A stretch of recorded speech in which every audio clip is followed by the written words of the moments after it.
Hello and welcome to another jam-packed episode of My Favorite Conservative. I am Edward. And I am Andrea, but I am not conservative. What? No, God, but you are my favorite conservative. thank you very much. You're welcome. And I think it's important we tell everyone that I'm not feeling well. I have a migraine. So we are in a dark studio, and this is going to be an audio only episode. However, you can still comment in real time if you are watching on YouTube, LinkedIn. I'm not sure if you can comment on real time on X, Facebook, and Rumble, but you can certainly try and we will feature your comments. All right. But if you're just seeing a big heart with my favorite conservative and going, why aren't they there? It's because I have a migraine. I'm sorry, Yeah, people. we're in the dark, so the camera doesn't pick up really well. Yes, we're in the dark. So there's a lot going on.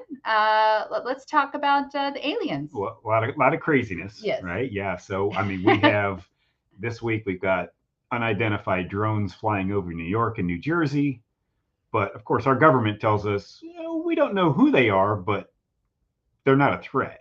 I know. So if you don't know who they are, how can they not be a threat? Right. I Right? know. I mean, If my you Lord. live in New York or New Jersey, we want to hear from you. Yeah. We want to see your photos. We want to feature your photos because we've seen some online, but those drones look huge. Yeah, these are not your little kit, No, that you get they're from not Amazon. hobbyists. Yeah. Wow. We also have President-elect Donald Trump being named Times Person of the Year. And I just want to say, I thought you guys hated him. Like, I thought you hated his guts. Why is he Person of the Year? And I know where you're going to go with Well, this. what pisses me off is Person of the Year. Okay, it used to be Times Man of the Year. Right. Okay, and that's great. Why don't we have a Man of the Year and a Woman of the Year? We do have a Woman of the Year. Not Time. They Oh, only do a Person of the Year. Oh, that's right. That's right. But just think of the conundrum that leaves the left in because they don't know what a woman is, right? Right. So here's a quick history lesson. Oh, great. It was Times Man of the Year until 1999, and then they changed it to Person of the Year. Oh, wow. That was much farther back than I would have expected, to be honest. 1999 is when they changed it, but it wasn't until I believe 2006 or 7 they actually had the first woman, who was Angela Merkel, the former Chancellor of Germany, followed a few years later by Greta Thunberg. Oh, yeah, I remember that. And the third woman is Kamala Harris. Oh, yeah. So two of them at least are not notable, shall we say. Okay. All right. We also have people falling down. Well, I mean, we've got, so this week we've also got Mitch McConnell, right, who fell during a Republican luncheon last Thursday. He cut his face and hasn't been seen in public since. And we hope he's okay. Yes, we do. And we have Nancy Pelosi saying, hold my beer. And then she proceeding to top McConnell by falling off her stilettos and down a marble staircase while in Luxembourg. That sounds so painful. She then had hip replacement surgery at American Military Base Hospital in Germany. So this fall was so bad, she couldn't wait to get back to the U.S. to have this surgery. But my thought on it is they keep telling us that Europe and Canada have these amazing healthcare systems, but yet she goes to an American military base to get it replaced. Well, she is American. I'm going to push back on that. She is American. Lots of craziness indeed. That's for sure. She's American. That's where her insurance is. So I'm just saying. Yeah, her insurance. Yes, she has insurance like everybody. She has good insurance. Yeah. She has the best insurance. Okay, so I'm guessing none of what we've just said is the actual topic. That is correct. Okay. You would be correct. All right. It might be a little interesting to do a little thought experiment. So our topic today is, was Trump losing in 2020 actually a blessing in disguise? Now, obviously, as a Trump supporter, I wasn't thrilled that he lost in 2020, but like most people, I didn't think Biden would screw up the country as bad as he did. I'll agree with that. As you know, I did not vote for Trump or Biden or anyone in 2020. I just couldn't pull the lever for Trump yet. And I definitely did not like Biden. And I know how disappointed you were with the results, but I don't believe you threatened to move to another country. No. No. Or worse, you did not vow to withhold sex if your side lost. Yeah, that's never happening. So. Yeah.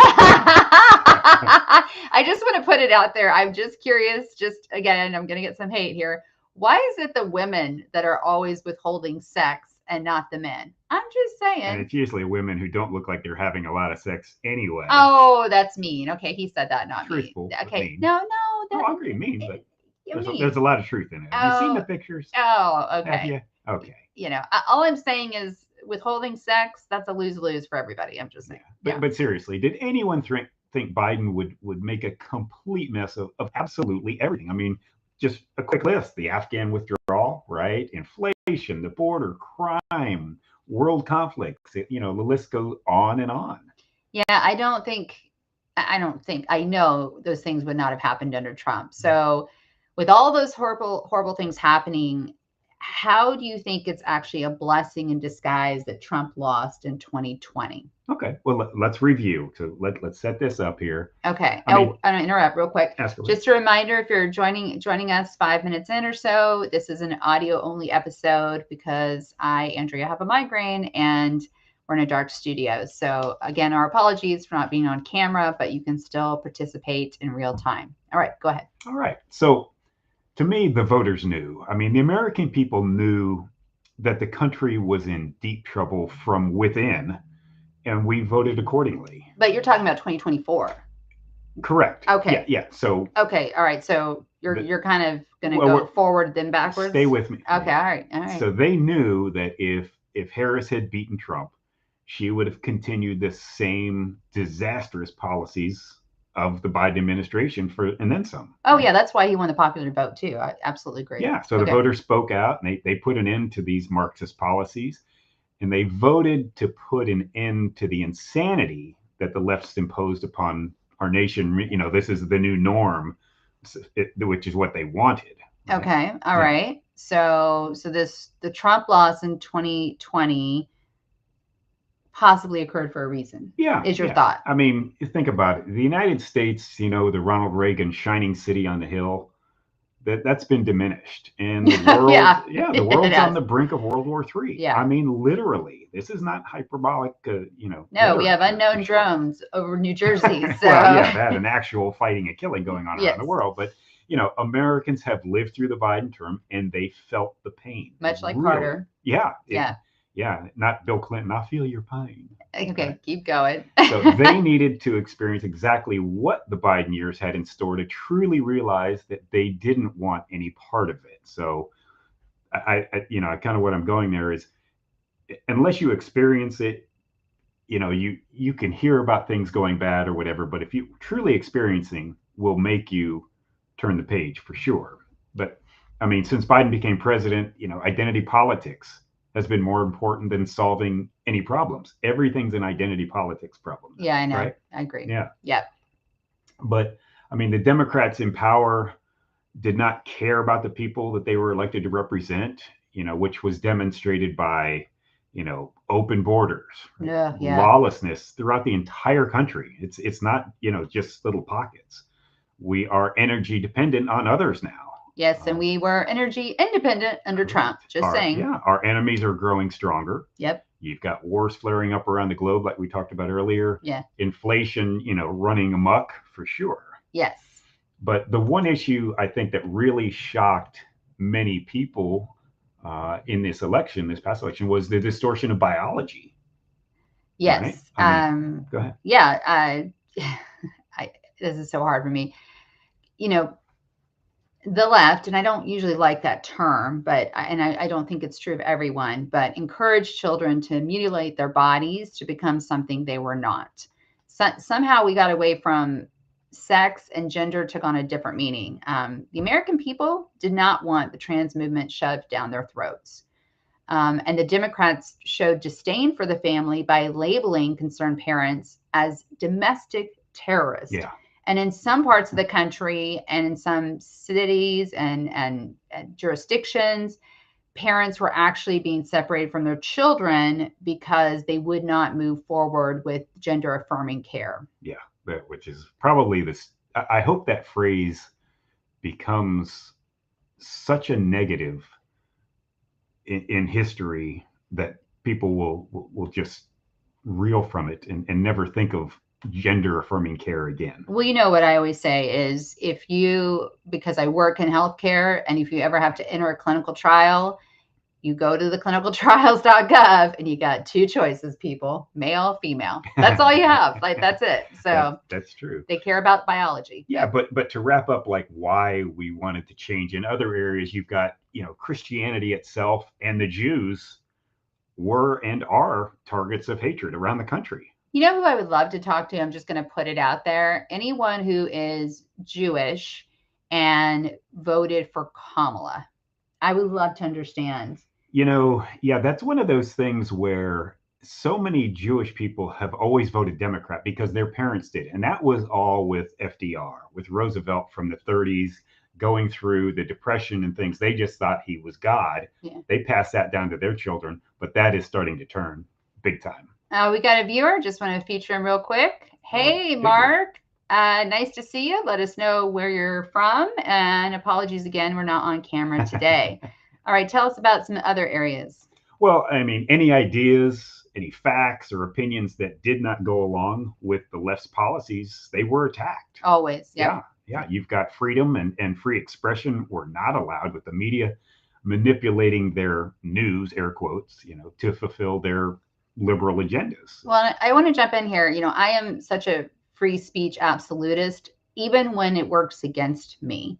Even when people say hateful things about me personally or about the show or whatever. But I so firmly believe in free speech. And we had social media sites like Facebook policing comments to shut down Republican thought or facts. I mean, your Facebook feed is manipulated. Oh, yeah. Yeah. I mean, think about it. People were banished, from society and lost their jobs just for questioning anything having to do with COVID, right? With the jabs, or if you had any negative thing to say, or even just question. Remember when people were getting thrown off of Facebook and Twitter by citing CDC actual website facts? I know. And I just want to say, as someone who had long COVID, and my immune system has never fully recovered, and it's a real drag. It really sucks. And I also just want to shout out to what you said earlier about social media sites and policing things. Jenna Marbles, YouTube's former YouTube star, come back. She was hilarious, funny, and politically incorrect, but not political. You know what I mean? She just made fun of everybody and everything. Yeah. It was great. And YouTube ended up just shutting her down, and the amount of hatred, she completely walked away from being a YouTube star, which she kind of became one unintentionally. But come back, Jenna Marbles. We miss you. But continue. Yeah. Well, I mean, also just in changing gears a little bit, I mean, so many Americans now do not like the billions of taxpayer dollars that are flowing to Ukraine. Absolutely. Americans are tired of being in wars overseas. Well, that, and you see what's happening here in the last few weeks of the Biden administration, where they're now throwing more billions after billions to Ukraine. Also, I think a big thing that happened that the left wasn't anticipating is the abortion fight this past time, right? That it seems almost to have diminished a little bit with the Dobbs decision, because I think a lot of women finally realized that Trump doesn't really have a say in it. There's nothing the federal government can do, because it's up now to each state. Right. Yeah. I mean, I don't know. The Democrats definitely pushed this narrative that Trump was going to do some kind of federal ban on abortion. He can't, because of a Supreme Court decision. First of all, he never wanted to. Okay. Please remember, he was a former Democrat, people. Come on. And two, he can't, because of the Dobbs decision. So I think that especially those last few weeks when they were getting desperate, and that was the one thing that Kamala actually believed. Like, when she said it, you believed her. She was very pro-choice, as am I. But to say that President Trump is going to ban abortion across the nation, it's not going to happen. It's up to each state. Yeah. And just to one more little quick tidbit on that, I think an incredibly telling statistic is from Trump with this last election, women under 30 who are prime candidates for abortions, he was up 11 points with them from 2020. Yes. That is huge. Well, I think a lot of that is because his son, Barron, told him to go. It's Barron, right? Yeah. Yeah. He told him to go on popular podcast and newer media. And so Trump was getting out to a much younger audience. Oh, yeah. And Kamala wasn't doing that. Well, she went on a sex website. That's right. She went on a sex podcast. But we digress. Yes, anyway, all right. So the Trump loss in 2020 appears to have been a blessing. That's correct. Because let's start out. Okay. I don't think the American people, they would not have been as receptive to another Trump presidency back then in 2020 as they are now. I agree. Right. You know, hard times that you go through makes things crystal clear. Yes. Right. Yep. Right. You know, I think they had Trump fatigue right after 2020 because you got to remember the COVID and everything that was going on, and you had investigation. Russia. Yeah, every investigation by the Democrats. So for sure. Yeah, and many of the swamp in DC, which includes members of both political parties, right? Yeah. That's both sides, guys, and federal agencies. They made it their mission to attack Trump while he was in office the first time every single day. And that undermining would have been continued. So. Yeah. I also think, one of the blessings is the weaponization of the governmental agencies would have never been addressed because he was too busy trying to fight what was going on at the time. Yeah. In these 4 years, he's been able to sit back, reflect, and realize just how incredibly weaponized our government's become. Yeah. And he would not have had the mandate he has now, nor the knowledge of how deep the deep state is. I mean, he's really learned. And I have heard some people say, well, Trump doesn't have a mandate. Guys, he won.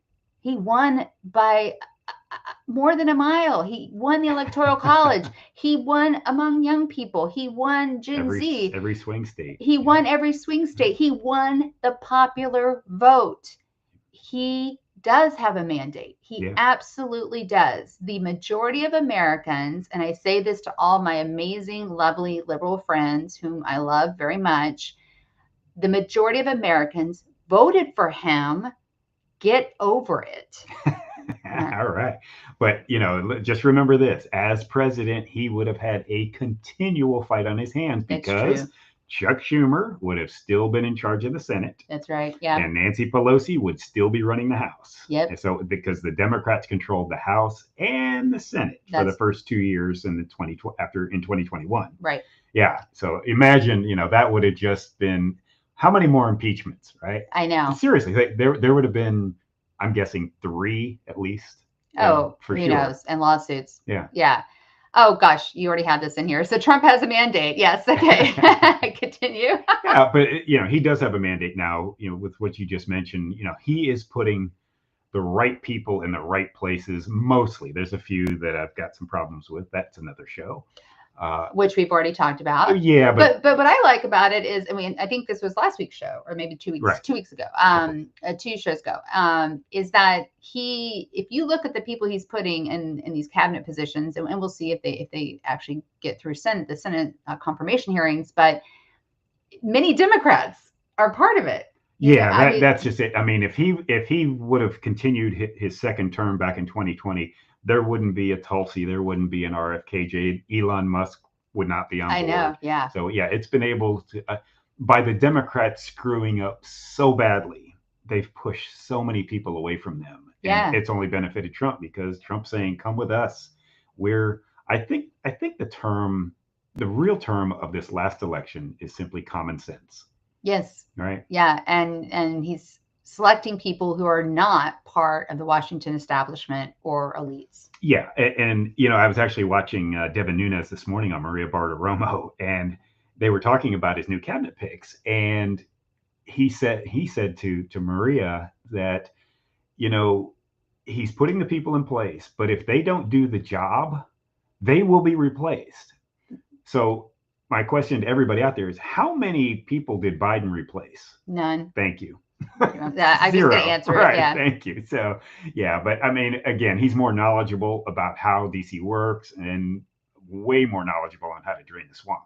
That's right. And he can also go after the federal agencies that have become weaponized, as well as lawfare. Yeah, the lawfare, that needs to be shut down. To stop. Yeah. For sure.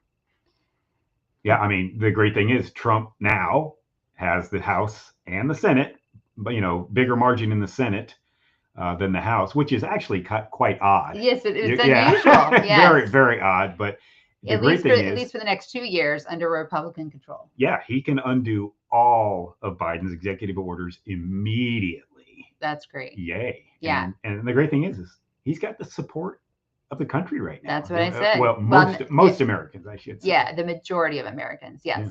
And the mainstream media, as I alluded to earlier, has really become irrelevant. Yeah. It has. American voters chose Trump and they ignored the cries of dictator or Hitler. And shows like MSNBC and CNN are hemorrhaging even more viewers than before. They're trying to sell off MSNBC. The feelers are out there. Yes. But again, what was the term that they used is he's a threat to democracy. Yes. We'll check back in 4 years and let's see how that plays out. But what's funny is the New York Times and the other newspapers, they just don't have the influential power that they once had. No, political correctness and the ability to silence people is gone, and we can really thank X, and by saying X we mean Elon Musk, for buying Twitter. Amen. And also podcasters like Joe Rogan. I mean, Joe Rogan did not come around until the very end. And then he said, yeah, I'm voting for him. Yeah. And we're going to touch on this in one of our following segments here, but wokeness and the DEI, the diversity, equity, and inclusion, will hopefully be put to rest in the graveyard of bad liberal activism.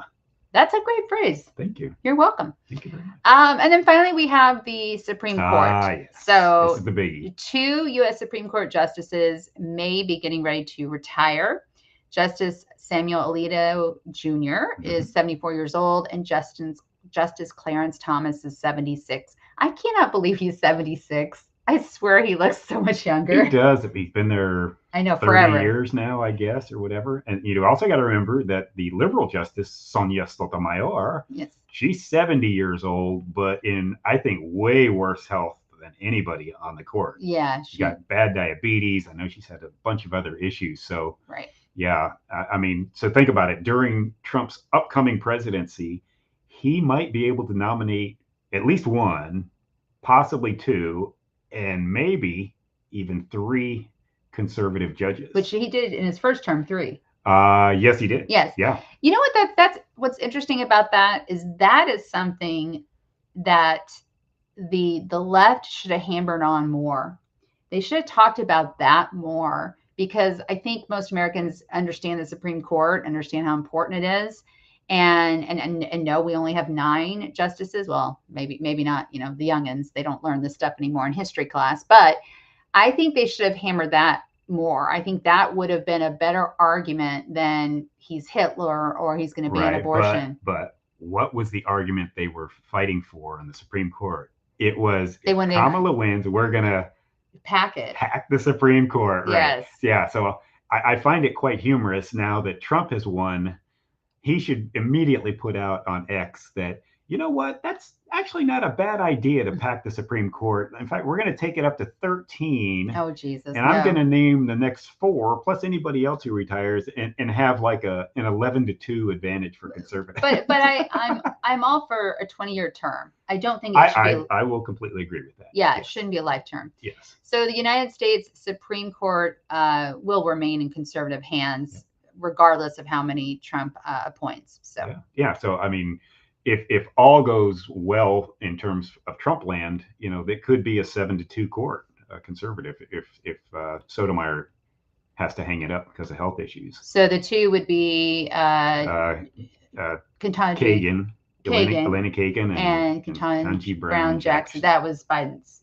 Yeah. That was Biden's incredible pick. Yes. Because she was a first. Yes. Yay. So it was a blessing in disguise that Trump did not win in 2020. And you know what? I think he made a really good argument for it. But summing it up, I hate that we had to go through this, right? Oh, I do too. I just saw our power bill today. Yeah, but, I mean, for the whole country. I do too. Just think about I do too. Especially the crime and the needless, murders and killings of innocent people by people that have, been flown into our country, basically. And the vaccine mandates and the people who lost their jobs and the companies that shut down. I mean, it just, the list goes on. People can't afford to, what are you going to pay your electric bill, or you're going to eat, that sort of stuff. So, while the silver lining obviously is this new optimism that's coming in. We had to go through a lot of hell to get here. I want to just put a bow on what you just said. I think one of the best things the Trump team did the last 2 weeks was they shifted to positive. Mm-hmm. They shifted.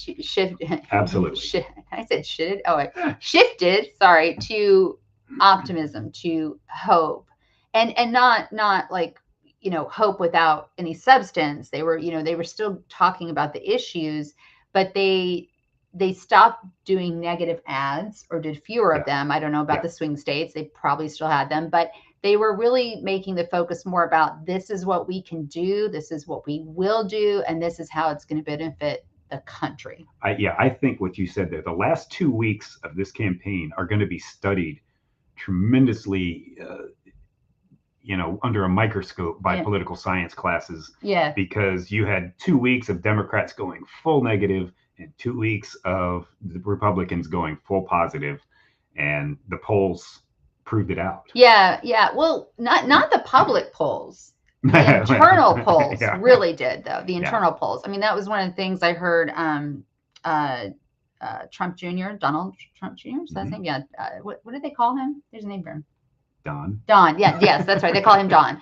I heard him say that internally they knew the last 2 weeks. They knew internally that the polls were shifting, and that's why they decided to stay positive. I mean, Kamala's people have even admitted on some podcast last week that they were never ahead in any of the polls the entire time. In their internal polls. Yes. The external ones, they were, yes. So anyway. People just didn't want to admit that they were going to vote for Trump. Correct. Yeah. Correct. They did. Absolutely. All right. Edward, give us this week in WTF. Shall. This is kind of a one to really piss you off. Didn't say WTF, but this is from Dan Gooding at Newsweek.com. Okay. Headline: Biden administration auctioning pieces of border wall. From the article. So spiteful.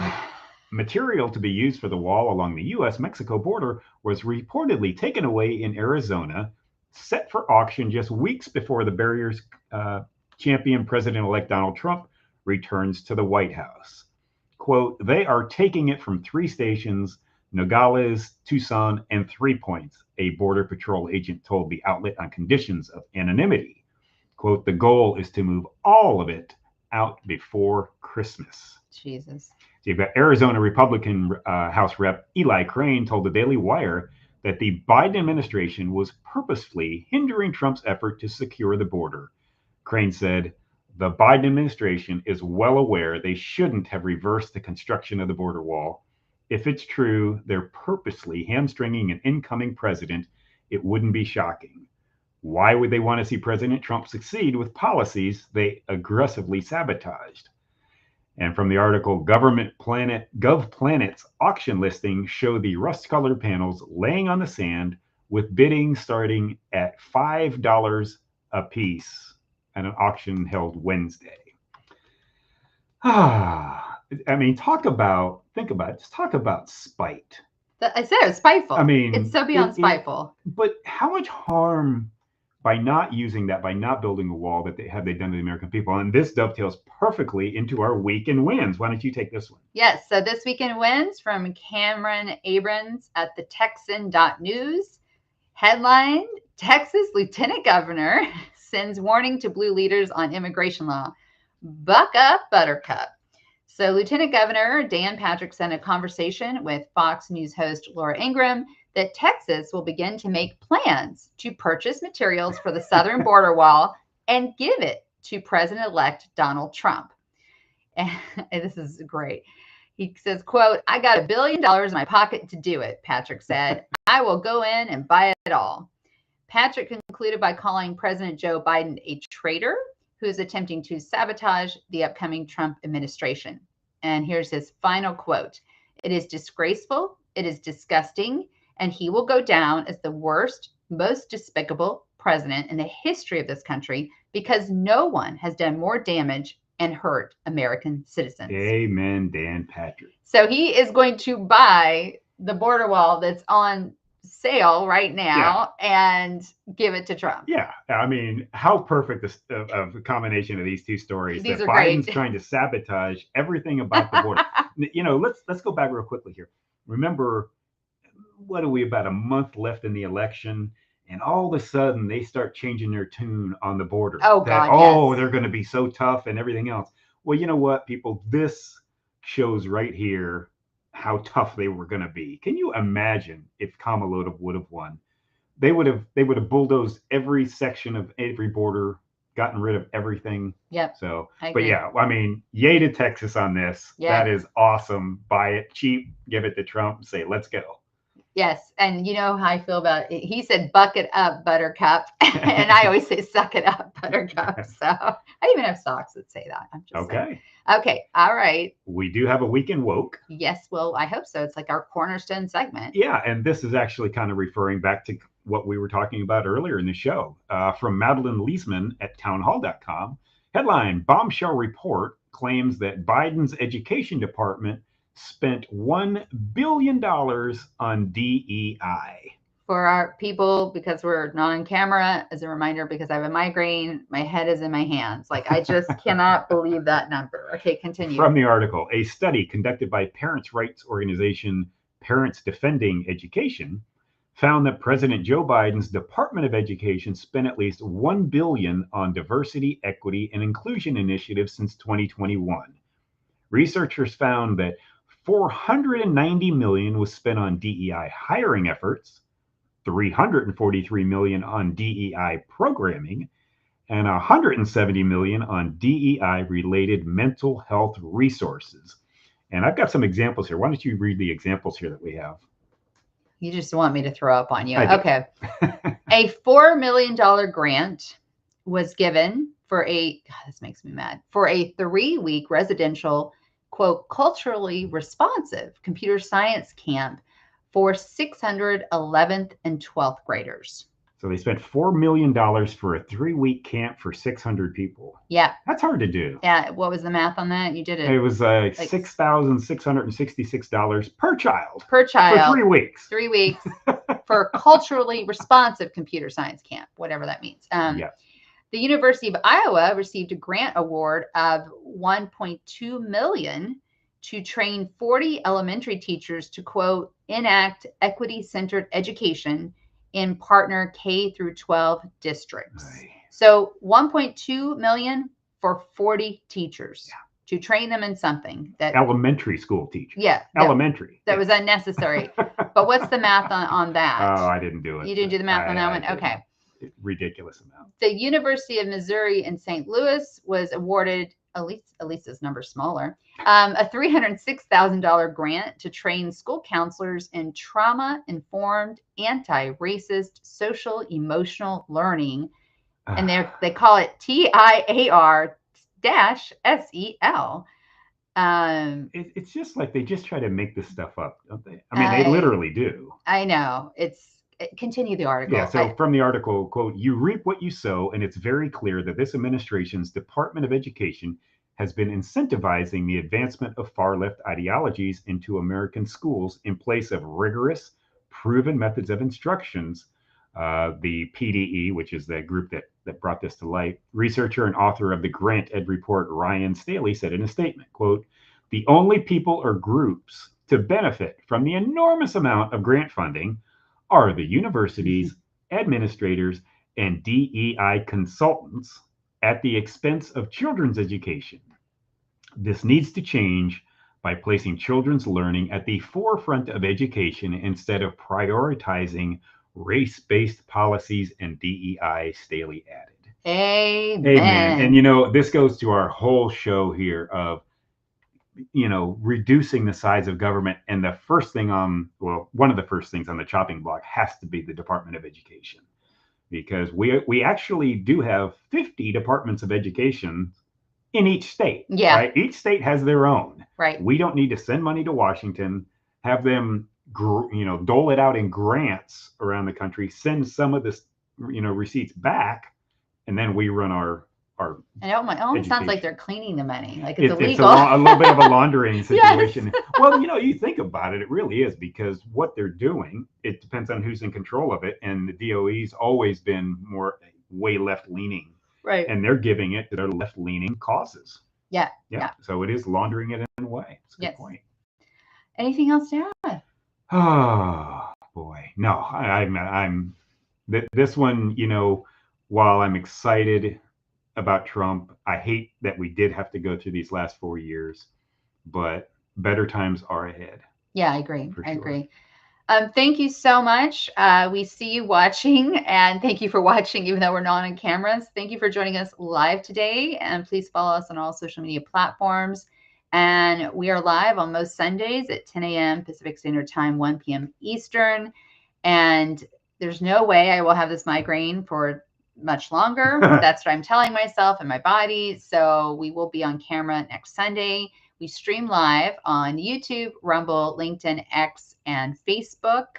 And if you're listening to the podcast, which always drops the next day, and in that case, you didn't need to see us anyway, please be sure to rate, review, and subscribe to our podcast, available wherever you're listening right now. It's really important, guys. Again, you can use a pseudonym when you leave a review on Apple Podcast, but that's how people discover the show and allow us to keep doing it. And you can also support our show by joining our locals community, where you can comment privately and interact with us personally and learn more and follow us. Everything you need to know. You can email us. You can even leave us a voicemail at myfavoriteconservative.show. You can see it on the banner below if you're watching the video, myfavoriteconservative.show. And Mark, another shout out to Mark. Thanks so much for sticking with us. All right. Thanks, everyone. Thanks for listening. Bye-bye.